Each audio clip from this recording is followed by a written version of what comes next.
Todos lembram da história do triste acidente com o time da Chapecoense. Mas em 14 de novembro de 1970, ocorreu o maior acidente aéreo com esportistas da história dos Estados Unidos. O acidente vitimou o time de futebol americano da Universidade Marshall. Senta que lá vem história.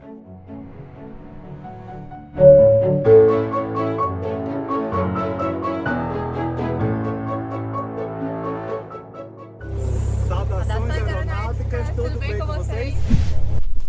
Tudo bem.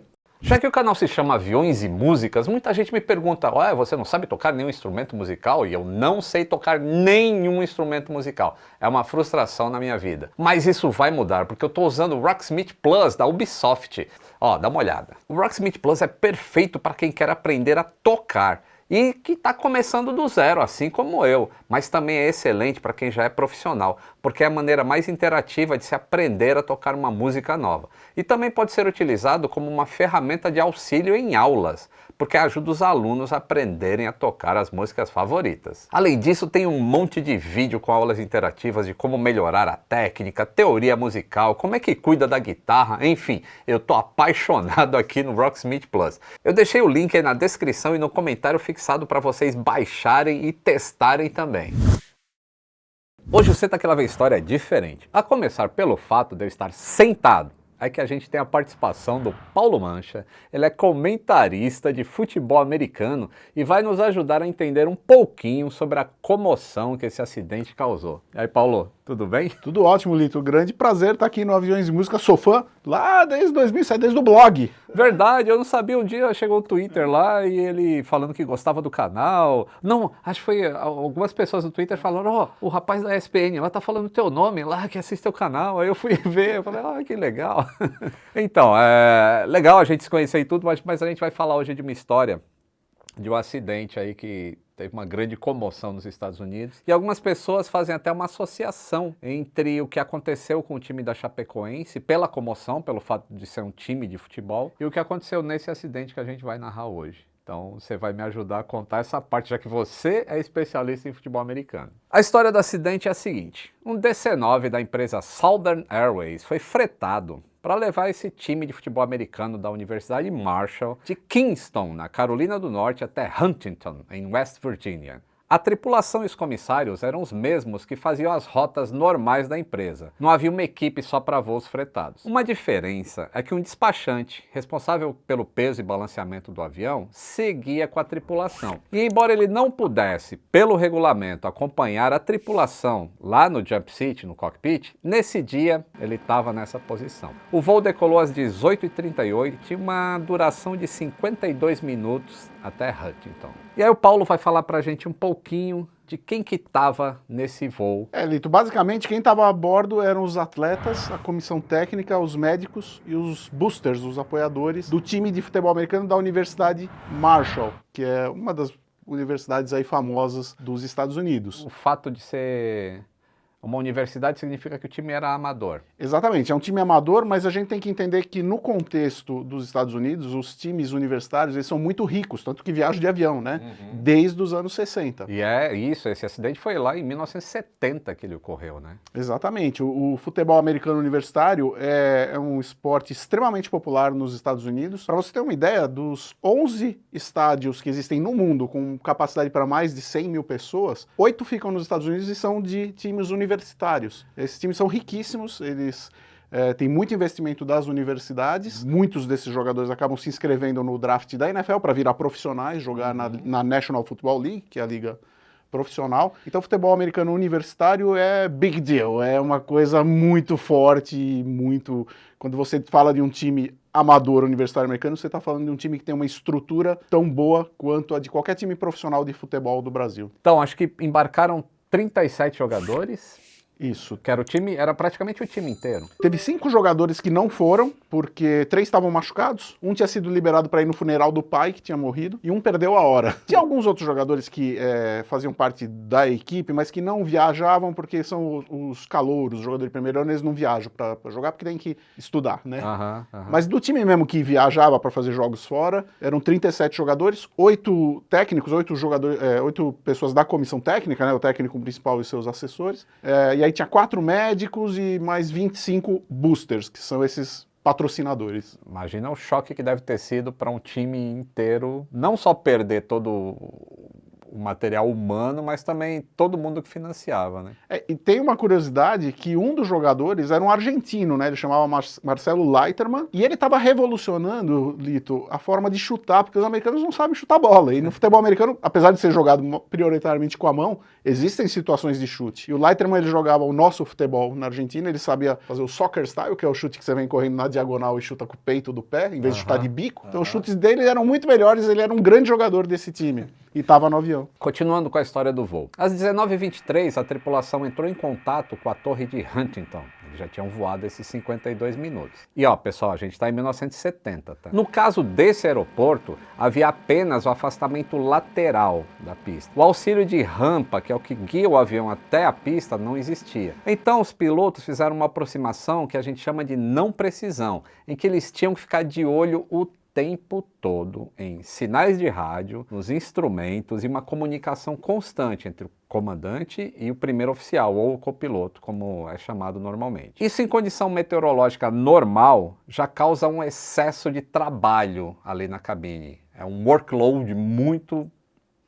crítico e requer uma certa persistência por parte da tripulação em perceber aonde que o avião está. Porque hoje em dia o cara tem uma tela ali na frente que desenha um mapa e você sabe exatamente onde o avião está, por causa de GPS, por causa de diversas tecnologias que nesse tempo não tinha. Então o piloto ele tem que imaginar o espaço onde ele está, baseado em sinais de rádio, em cronômetro, em tempo, e verificar os instrumentos do avião, quanto à altitude, quanto a tudo mais. Então já era uma situação bem difícil para eles, mas que era normal nos anos 70, então eles também estavam acostumados com isso, apesar de ser difícil. Inclusive, aqui no episódio 803, eu falei sobre o acidente com o voo 303 da Transbrasil, que ocorreu lá em Florianópolis, em que ficava visível esse problema do mau tempo e da coordenação na cabine. E o tempo estava horrível lá em Huntington. Nuvens baixas,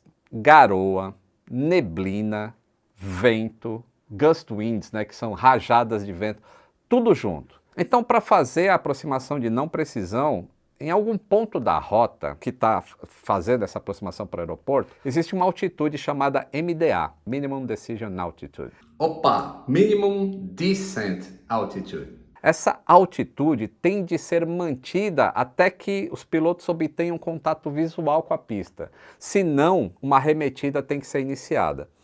E ainda nessa época, não existia o tal de FAF, que é o Final Approach Fix. Então os pilotos eles estão fazendo a aproximação, eles sabem apenas que existe a Minimum Decision Altitude. E eles não podem descer abaixo dela. Mas não existe assim, até quando eu vou? E eles estão medindo isso no tempo, eles vão passar em cima de um sinal de rádio que vai emitir um alerta, e a partir daquele alerta eles têm X tempo para chegar na pista. O piloto vai decidir assim, será que dá, será que não dá? Então às 19h33 o comandante disse que voaria a 130 nós. E o primeiro oficial disse que a aproximação duraria apenas 2 minutos. A aproximação para a pista 11 continuou. Mas alguma coisa que até hoje não foi muito descoberto, nem no relatório, nem nada, em toda a investigação, fez com que a aeronave descesse abaixo da MDA. A investigação apontou 2 hipóteses para isso. Ou existiu um erro em ambos altímetros dos comandantes, o que é uma coisa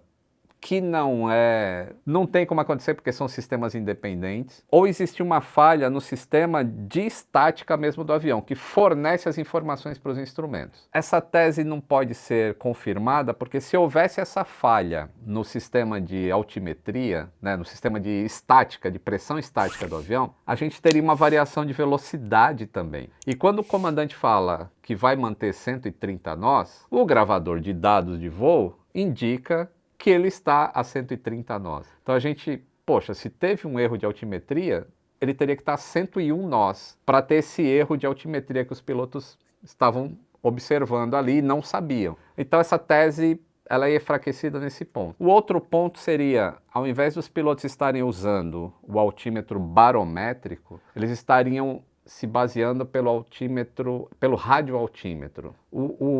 O altímetro barométrico ele indica a sua altitude em relação ao nível do mar. O radioaltímetro indica a sua altitude em relação ao terreno que está abaixo de você. E o terreno na aproximação para esse aeroporto é muito irregular. Então tem uma parte que tem um rio que está abaixo, aí tem montanhas altas, tem árvores. Então o radioaltímetro ele indicaria várias oscilações de altitude, o que também não é muito fácil de explicar como é que alguém se baseia em um altímetro que está variando constantemente. Bom, o DC-9 continua a aproximação voando abaixo da altitude mínima. O despachante que está no jump seat, atrás, lembra que eu falei que o cara estava lá e não era para ele estar aí? Ele pergunta para o piloto se ele vai querer o tanque cheio de combustível na volta. Essa é uma conversação que não era para acontecer no momento em que os pilotos estão tentando pousar. E essa é uma diferença interessante, né, que eu lendo esse relatório, que ele é datilografado. A gente está nos anos 70, não existia computador, não existia nada. E também não existia o que a gente chama hoje de stereo cockpit, que é abaixo de 10 mil pés, a única conversação que pode existir na cabine do avião é em relação a ou a decolagem ou o pouso da aeronave. Qualquer outro assunto é para falar só acima dessa altitude. Então a gente está aqui com pilotos aproximando para um aeroporto. Por algum motivo eles estão abaixo da altitude mínima sem saber, com turbulência, com nuvens, com chuva, com neblina. E existe uma pergunta dessa para o comandante. E o pior, o comandante ainda responde. A gente pode encher também. Tipo, ele saiu com um tanque cheio de algum lugar e ia encher para a volta. Eu li toda a transcrição da Caixa Preta e ainda existe uma conversação assim de preço. Ou será que está mais caro aqui? Será que não está? E os caras estão aproximando ali, é uma aproximação de não precisão. Bom, o tempo continua muito ruim na frente deles e eles passam a enxergar assim, em alguns lugares onde as nuvens dão aquela abertura, eles passam a enxergar luzes. Muito vagamente, mas não é a pista. E a gente não sabe se eles interpretaram aquilo como eu estou aproximando da pista, porque eles já tinham passado pelo sinal de rádio que indica que ele passou no alter marker, que é o marcador externo da pista.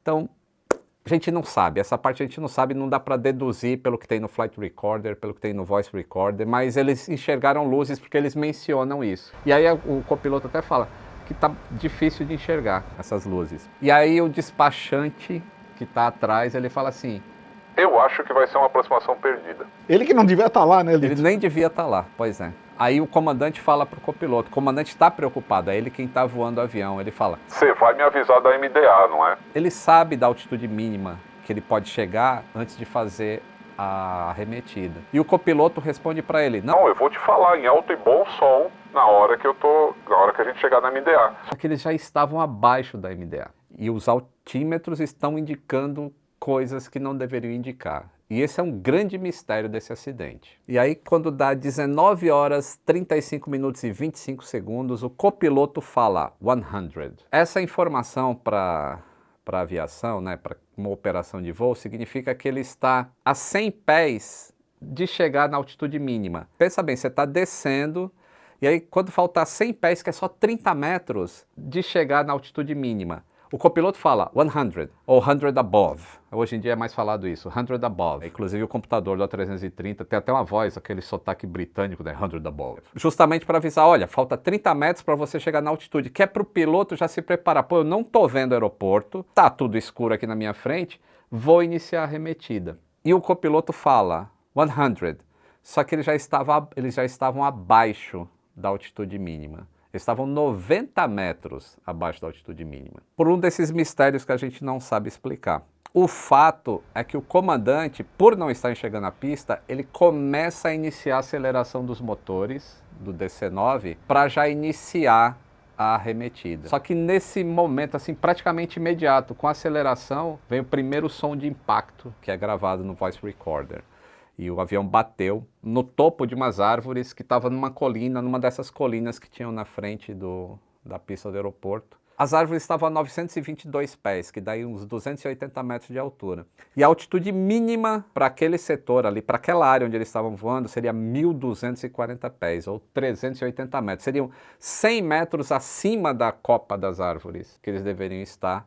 E eles achavam que estavam. Estava até mais alto que isso, porque ele fala 100 above. Eles estavam 100 metros abaixo dessa altitude mínima e ocorreu a colisão. Curioso que 90 metros é exatamente o tamanho do campo de futebol americano de uma end zone a outra.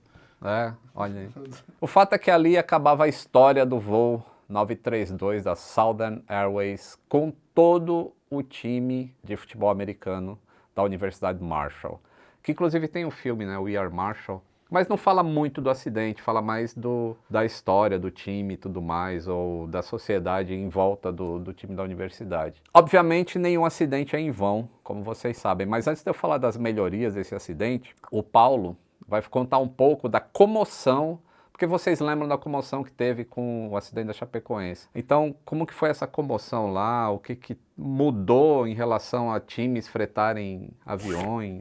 Esse é um momento, né, 1970, é um momento em que o futebol americano nos Estados Unidos, ele está pela primeira vez na história ultrapassando o beisebol em termos de popularidade. Então, o país inteiro estava muito ligado em futebol americano, tanto profissional quanto universitário. Então, quando acontece isso, Lito, foi o maior acidente envolvendo uma equipe esportiva na história dos Estados Unidos. O país ficou chocado, né? As notícias só falavam disso durante dias. E aí houve até uma iniciativa ali da universidade de simplesmente falar: não vamos mais montar um time de futebol americano porque não temos cabeça mais para ter um time, não tem mais clima para ter um time de futebol americano. Só que as próprias famílias dos atletas, dos boosters, né, falaram: não, a gente tem que homenagear esses mortos e temos que retomar isso. E foram buscar atletas no país inteiro, o país estava comovido, começou a mandar gente do país inteiro para ir lá estudar na universidade para criar um novo time. Isso gerou um filme, né, de Hollywood, né, o Somos Marshall, né, We Are Marshall, é uma história muito interessante porque você tinha 2 técnicos que não estavam no avião, que tinham voltado de carro. Eles iam buscar um jogador que eles queriam levar para a universidade e eles decidiram não embarcar no avião. Esses 2 técnicos foram responsáveis por reconstruir o time, junto daqueles 5 jogadores que não tinham morrido e dos novatos, e de trazer pessoas. Então foi uma grande comoção, mas que gerou uma história meio épica na cidade, que viria depois a gerar até filme de Hollywood, de documentário e tudo mais, né? Inclusive teve financiamento de outros estados, né, para essa universidade, para manter o time, já que a grande maioria do pessoal que financiava também perdeu a vida no acidente. Exatamente, os 25 dos boosters, né, dos financiadores, morreram no acidente. Uma coisa trágica é que as cheerleaders do time não embarcaram no avião, né? Elas sobreviveram, mas os pais eram quase todos os boosters, né? Quase todas elas eram filhas dos boosters, os pais morreram, né? A universidade acabou decidindo, com a ajuda de todas as outras universidades, remontar o time em homenagem aos mortos do acidente, né? E foi muito importante isso para a história do futebol americano nos Estados Unidos, porque desde aquela época até os dias de hoje, mais de 50 jogadores formados por Marshall foram jogar na NFL, que é a liga profissional. E tem até uma curiosidade, né? Verdade, eu ia até perguntar disso do marido da Gisele, né? Da Gisele Bündchen, que é considerado o maior jogador da história do futebol americano. Ele não estudou em Marshall, ele não tinha nada a ver com Marshall, mas de certa forma o fato da universidade ter decidido continuar o futebol americano em homenagem aos mortos, ajudou até o Tom Brady, porque um dos maiores parceiros dele em campo foi um jogador chamado Randy Moss, que estudou em Marshall e se formou como jogador em Marshall. Então, se Marshall tivesse acabado com o futebol americano naquela época pelo trauma, a gente poderia não ter o Tom Brady. Ele talvez não fosse o que ele foi hoje, né? É uma especulação, mas é uma especulação interessante. Bom, em relação à comoção em si, assim, a repercussão, a gente estava nos anos 70, não era uma época de rede social nem nada. Mas a gente teve o acidente da Chapecoense recentemente, em que já existia a mídia social e as informações, elas trafegam o mundo muito mais rápido.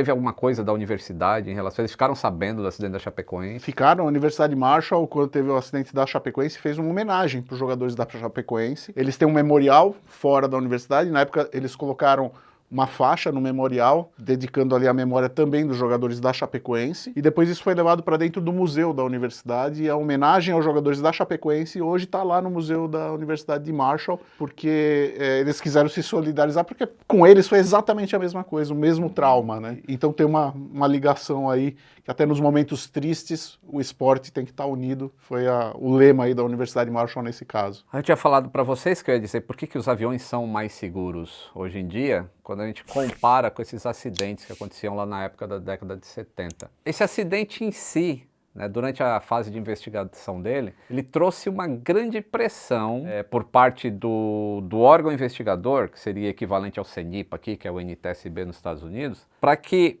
o órgão regulador da aviação, que lá é o FAA, que a gente é a ANAC, eles falaram, a gente precisa instalar devices, eles chamavam de devices, porque ainda não existia, o produto em si não existia. A gente precisa instalar um device que dê um aviso para os pilotos de que eles estão em proximidades com o terreno. A gente está falando de 1970 e ali já estava o rascunho do que viria a ser o GPWS, que é o Ground Proximity Warning System, que é um sistema que alerta o piloto hoje em dia se o avião está próximo ou não do terreno. E quando eu falo terreno, é que pode ser água, montanha, o que quer que seja.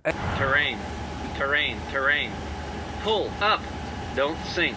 Essa é uma das coisas que saiu desse acidente. E aí foi enfatizado assim, olha, a gente precisa desse equipamento. E aí começou a se desenvolver com tecnologia, né, porque hoje é muito mais fácil fazer isso com transistores e outras coisas, mas nos anos 70 ainda se usava válvula em televisão em algumas coisas, tá? Hoje em dia a gente voa muito mais seguro, assim, sabendo onde que está o terreno. E se existisse o GPWS já nessa época, esse acidente não teria acontecido, porque viria aquele aviso que vocês já conhecem, o pull up, o terrain, que está muito próximo do terreno, e aí o piloto faria a arremetida bem antes, independente do erro de altimetria deles ou não. O GPWS ele pega informação diretamente dos radioaltímetros, não tem nada a ver com altitude barométrica. Lendo esse relatório, também me chamou a atenção que eles já falam de Head-Up Display, o NTSB, em 1970.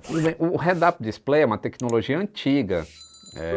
Acho que em 1958, alguns jatos na Inglaterra já usavam isso. E, aliás, parece que ele é da época da guerra, a invenção do Head-Up Display, sabe, o HUD. Se você não sabe o que é HUD, dá uma olhada nesse vídeo aqui, ó. Isso só existia em caças militares. E quando o NTSB faz um relatório e diz, ó, a gente precisa ter um HUD para o piloto olhar para fora e ao mesmo tempo ter a noção dos instrumentos, é um avanço assim inimaginável para os anos 70. Tanto é que isso é uma das coisas que demorou. Enquanto o GPWS saiu não tanto tempo depois desse acidente, os HUDs eles só vieram ser instalados, assim, o Embraer, que sai de fábrica agora nos anos 2000. O 190, né? O 190, a série toda já é de fábrica. O 787 também, ele já sai a material standard, não é opcional. Para o NG é opcional, a empresa escolhe, eu quero ou não ter HUD, mas é uma tecnologia que vocês veem que só depois de 50 anos veio se materializar, mas foi indicado lá em 1970, ó, a gente precisa dessa melhoria. E também a questão da instalação de equipamentos de auxílio para aproximação, que é o ILS, que hoje a gente tem aí, né, os aeroportos Curitiba, Porto Alegre, todos esses aeroportos que possuem um tempo ruim durante uma época do ano, eles possuem o auxílio de aproximar sem enxergar o terreno. Então, todos esses auxílios foram rascunhados lá atrás. Não o ILS, já existiu o ILS, mas ele foi reforçado, inclusive foi instalado logo em seguida. Teve esse acidente, instalaram o ILS, a rampa de descida nesse aeroporto, que ela não podia ser instalada por causa justamente desse terreno, sofreu interferência do terreno, mas instalaram um não standard lá e ele funciona normal. Isso tudo para falar o que eu sempre falo, que nenhum acidente ocorre na aviação, nenhuma vida é perdida em vão na aviação. Isso sempre traz melhorias, e se hoje a gente voa tão seguro assim nos aviões comerciais, é porque ocorreram esses acidentes no passado que foram estudados